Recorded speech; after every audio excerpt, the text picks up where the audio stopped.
ميدان تشيلسي قبل كده والمنتخب البرتغالي 2 كاس عالم وبطوله اوروبا. خوزيه انطونيو رياس للي ما يعرفوش من نجوم اسبانيا العظام، برضه في ريال مدريد وفي الاتليتي وفي الارسنال، وفاز بالدوري مع كتيبه المدفعجيه في الجانرز مع ارسن فينجر.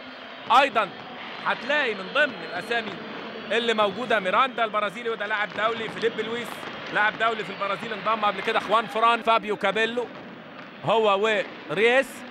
وبالتالي نجوم الحقيقه جايه برضو تحتفل رغم غياب فالكاو ولويس بيريا، رغم غياب بعض العناصر. اردا توران النجم الزمالك في هذا اللقاء. قول لحضراتكم تشكيله الزمالك في لقاء الليله: عبد الواحد السيد في حراسه المرمى، رباعي خط الظهر من اليمين حازم امام، صلاح سليمان، كريم الحسن، الغاني في الملعب، مرغاني واحمد توفيق وابراهيم صلاح. ثلاثي الهجوم والكتيبه الهجوميه في نادي الزمالك: محمود عبد الرازق شيكابالا الفرود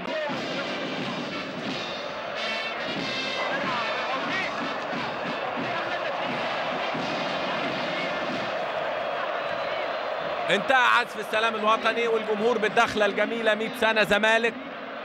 وهو ده الدرس وهي دي الرساله والقيمه اللي دايما بنذكرها، انه الجماهير لابد ان هي تآزر.